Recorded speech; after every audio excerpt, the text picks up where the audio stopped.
बस तुम एक गहरी नींद में सोए हुए हो। बस तुम एक गहरी नींद में सोए हुए हो, इसीलिए तुम्हें कुछ भी दिखाई नहीं पड़ रहा है। सोया हुआ व्यक्ति कभी कुछ न देख पाता है। अगर एक व्यक्ति गहरी नींद में सोया है और उसके ऊपर से सांप, बिच्छू या कोई जहरीला जीव चला जाए तो उसे डर न लगेगा, वो सोता ही रहेगा, क्योंकि उसे मालूम ही नहीं कि उसके ऊपर से सांप या बिच्छू गुजर गया है, क्योंकि वो सोया हुआ है, उसकी आंखें बंद हैं। बस इसी वजह से वो देख नहीं पाता है उस सांप और बिच्छू को। ठीक इसी भांति प्रत्येक व्यक्ति, प्रत्येक वो इंसान, प्रत्येक वो स्त्री और पुरुष अज्ञान की गहरी नींद में सोए हुए हैं। इसीलिए परमात्मा को या फिर अपने आप को नहीं देख पा रहे हैं। बस इसी एक वजह के कारण ही प्रत्येक व्यक्ति सो रहा है। व्यक्तियों को लग रहा है कि मैं जाग रहा हूं, लेकिन ये जागना भी एक गहरी नींद है। जब तक कोई व्यक्ति आत्मबोध न कर ले, जब तक कोई व्यक्ति संपूर्ण रूप से ध्यान में न डूब जाए, तब तक उसे किसी भी तरह की सुगंध नहीं मिल सकती है। तब तक उसके जीवन में किसी भी तरह के फूल न खिल सकते हैं। जैसे मृग की नाभि में कस्तूरी। मृग की नाभि में कस्तूरी की सुगंध पूरे वन को, पूरे जंगल को सुगंधित कर देती है और पूरा वन उपवन उस कस्तूरी की सुगंध से महक उठता है।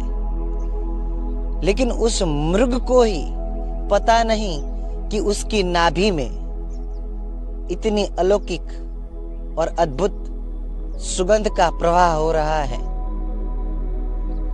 ठीक इसी भांति से, बिल्कुल इसी भांति से मृग की नाभि में ही कस्तूरी होती है, लेकिन मृग उसे पहचान नहीं पाता है। पूरे जंगल में भ्रमित होकर भटकते रहता है, आजीवन भटकते रहता है, लेकिन कभी भी अपने आप में न देख पाता है।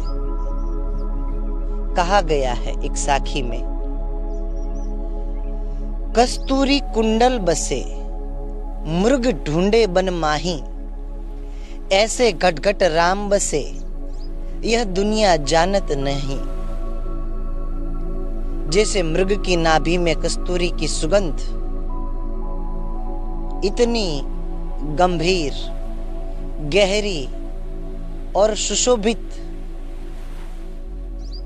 कोई उसकी सुगंध को एक बार सूंघे तो मंत्र मुग्ध सा हो जाता है, वो सम्मोहन सा हो जाता है उसके भीतर। लेकिन मृग पूरे जंगलों में, वनों में भटकता रहता है जीवन भर, लेकिन कस्तूरी की सुगंध न ले पाता है। भ्रमणाओं में डूबा रहता है वो मृग कि आखिरकार ये सुगंध आ कहां रही है, ये सुगंध कहां से प्रवाहित हो रही है।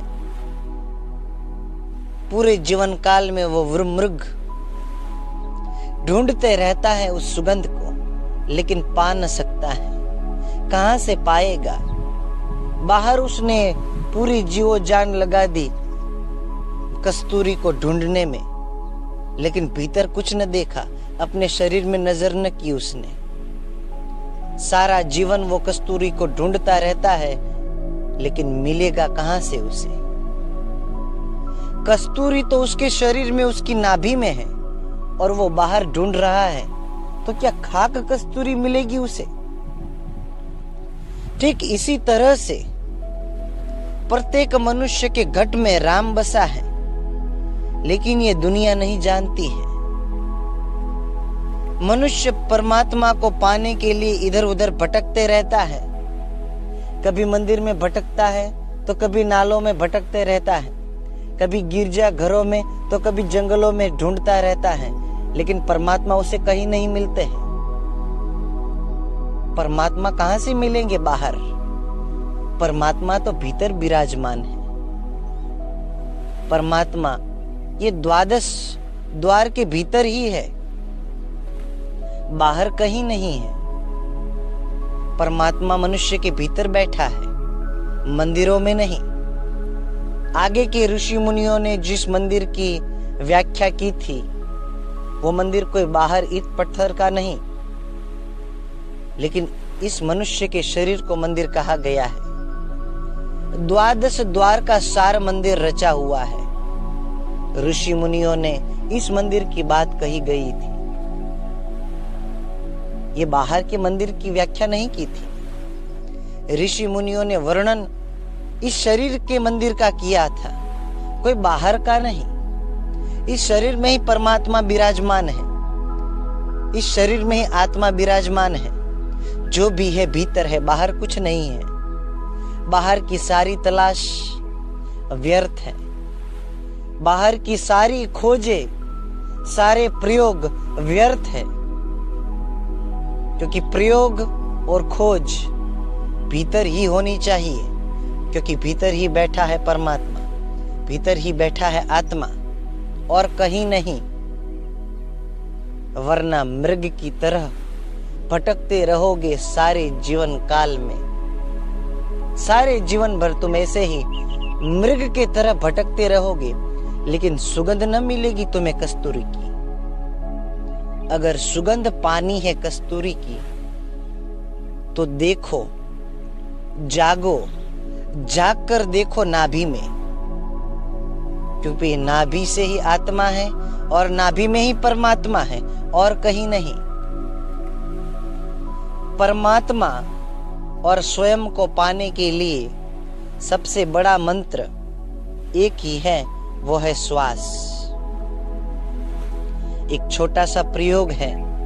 इस प्रयोग से जाना जा सकता है कि आत्मा कहाँ है, परमात्मा कहाँ है। तुम कहाँ बैठे हो, परमात्मा कहाँ बैठा है। इस एक छोटे से प्रयोग से जाना जा सकता है। और वो प्रयोग ये है कि जब कभी भी आपको समय मिले, जब कभी भी दिन भर में कहीं पे भी समय मिले, जितना भी समय मिले, चाहे 1 घड़ी या 2 घड़ी, 3 घड़ी या 4 घड़ी, जितना भी समय शेष हो आपके पास, बस आपको करना ये है, कहीं पर भी, चाहे बिस्तर पर या जमीन पर लेट जाना है। लेट जाकर, सोकर शरीर को धीरे धीरे आहिस्ता आहिस्ता शिथिल कर देना है। जितना हो सके उतना शिथिल कर देना है, ढीला छोड़ देना है शरीर को। जितना हो सके, जितना गहराई से प्रयोग ये हो सके, उतना गहराई से करना है। आपको ये भाव करना है कि आपका शरीर धीरे धीरे आहिस्ता आहिस्ता शिथिल हो रहा है। धीरे धीरे आहिस्ता आहिस्ता ये भाव करना है आपको कि आपका शरीर शिथिल हो रहा है। जैसे जैसे आप ये भाव करेंगे कि आपका शरीर शिथिल हो रहा है, धीरे धीरे आहिस्ता आहिस्ता शरीर शांत होते जाएगा।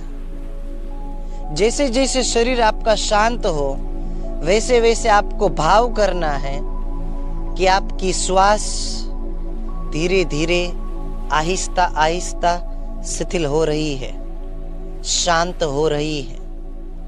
धीरे धीरे आपको ये भाव करना है कि आपकी श्वास शिथिल हो रही है, शांत हो रही है। बस यही भाव करते चले जाना है। निरंतर एक ही बात को पुनरुक्त करनी है और देखना है आपको कि आपकी लंबी गहरी श्वास शांत हो रही है। जितना हो सके उतना देखना है आपको श्वास। जैसे जैसे आप श्वास को देखने में समर्थ हो जाएंगे, बस वैसे वैसे श्वास शांत होती चली जाएगी। आपको ये भाव करना है कि आपका मन भी शांत हो रहा है। धीरे धीरे ये भाव करना है आपका मन भी शांत हो रहा है। आहिस्ता आहिस्ता मन भी धीरे धीरे धीरे शांत होते चले जाएगा और आप ये देखकर चकित हो जाएंगे कि आपका संपूर्ण शरीर शांत हो चुका है।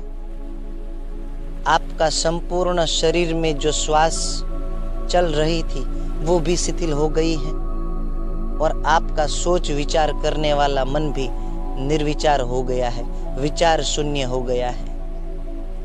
आपका ये शरीर, आपकी ये श्वास और आपका ये मन तीनों सो जाएंगे। शरीर, श्वास और आपके मन के सो जाने के बाद तुरंत ही साक्षी जागेगा। आपका शरीर, आपका श्वास और आपका मन, ये तीनों के शांत होते ही साक्षी का आगमन होता है। जैसे ही आपके मन की मृत्यु होती है, जैसे ही आपकी श्वास की मृत्यु होती है, जैसे ही आपके शरीर की मृत्यु होती है इस प्रयोग के माध्यम से, बस वैसे ही इन तीनों की मृत्यु के साथ ही साक्षी जाग उठता है इस पूरे शरीर का, इस पूरे श्वास का, इस पूरे मन का। और उस साक्षी की मृत्यु कभी नहीं होती और ना ही उस साक्षी का जन्म। उस साक्षी को ना ही जन्म है और ना ही मृत्यु। जन्म और मृत्यु तो इस शरीर की है, आपकी नहीं। दुख और पीड़ा इस शरीर के माध्यम से है, आपको नहीं। आप तो अछूते ही हैं। आपको मृत्यु भी नहीं छू सकती है और ना ही आपको जन्म छू सकता है। कभी भी समय मिले, 24 घंटे में कभी भी अगर आपको समय मिले तो ये छोटा सा प्रयोग आपको करना है। जब कभी भी समय मिले, 1 घड़ी 2 घड़ी, 5 मिनट, 10 मिनट, आधा घंटा, 1 घंटा, जितना हो सके उतना ज्यादा से ज्यादा ये प्रयोग आप करेंगे तो आप पाएंगे कि श्वास, शरीर और आपका मन, ये तीनों ही अलग है आपसे। मृत्यु आपकी श्वास की होती है, मृत्यु आपके शरीर की होती है, मृत्यु आपकी मन की होती है। आप सदा से अमर हो, अमर थे और अमर ही रहोगे। आपको मृत्यु छू भी नहीं सकती है। कहां से छुएगी? क्योंकि आप तो अविगत नित्य परमात्मा के अंश हो। बस ये भूल गए हो आप।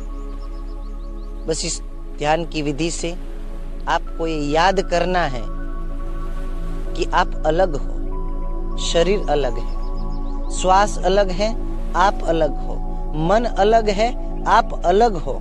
जिस दिन आपने पूर्ण रूप से ये जान लिया, जिस दिन आपने संपूर्ण रूप से पूर्ण जान लिया इस बात को कि आप अलग है और आपका शरीर भी अलग है, आपका मन अलग है और आप भी अलग हो, आपकी श्वास अलग है और आप भी अलग हो, उस दिन क्रांति घट जाएगी।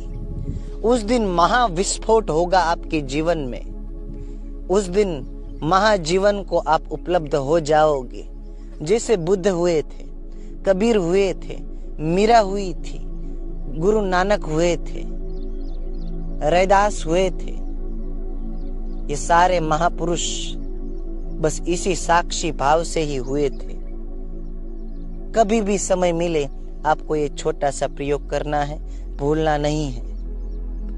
इस छोटे से प्रयोग से आपके पूरे शरीर में, आपके पूरे रोम रोम और रग रग में एक क्रांति छिड़ जाएगी। एक भीतर ही भीतर एक युद्ध छिड़ जाएगा और आप जैसे जैसे इस ध्यान के प्रयोग में उतरते जाएंगे वैसे वैसे आपको गहरी तलों की तलेटी में प्रवेश मिलता जाएगा। कचरा बस ऊपर रह जाएगा और आप भीतर में प्रवेश कर जाएंगे। इसी बात को आपको याद रखना है और इसी प्रयोग को निरंतर करते रहना है। इसी प्रयोग को ईश्वर, परमात्मा, मालिक, भगवान जो भी हैं, इस प्रयोग से ही आपको दिखेंगे। आपकी आत्मा का साक्षात्कार, परमात्मा का साक्षात्कार इस प्रयोग से हो सकता है आपको। बस भ्रमित न होना, सजग रहना, तरह तरह के प्रयोग में मत पड़ना। कोई भी एक प्रयोग पकड़ना और उस पर चलना। तब तक चलो जब तक लक्ष्य न मिले। उस प्रयोग को तब तक मत छोड़ो जब तक कुछ अनुभव ना हो, जब तक कुछ बोध न हो, जब तक तुमको कुछ साक्षात्कार न हो। तब तक उसे पकड़े रखना है, भूलना नहीं है। इस बात को ध्यान रखना है कि बिना एकांत के, बिना ध्यान के और बगैर स्थिरता के तुम कुछ भी नहीं समझ सकते हो, कुछ भी नहीं। जैसे जैसे आपको एकांत मिलेगा, जैसे जैसे आप ध्यान में प्रवेश करेंगे और जैसे जैसे आप स्थिरता को उपलब्ध होंगे, वैसे वैसे सारी बात, सारा सार, सारा अर्क आपको समझ में आने लगेगा। बस ख्याल रहे इसी एक बात का कि किसी भी कीमत पे आपको ध्यान को छोड़ना नहीं है। बस जितना भी समय मिल जाए उतना समय ध्यान कर लेना है। जैसे जैसे ध्यान की गहराई बढ़ेगी, वैसे वैसे ये संसार के दुख, दर्द, मोह, माया आपको नहीं छू पाएंगे। आप अछूते ही रहेंगे। चाहे लाख प्रयत्न कर ले ये दुनिया के लोग, ये दुनिया की बेशकीमती वस्तुएं, बहुमूल्य वस्तुएं, आपका मन ललच नहीं सकता है। फिर अगर एक बार डूब गए आप ध्यान में, तो फिर किसी भी तरह के झंझटे, किसी भी तरह के रोना धोना आपको छू नहीं सकता है। आप सदा से अछूते ही रह जाएंगे।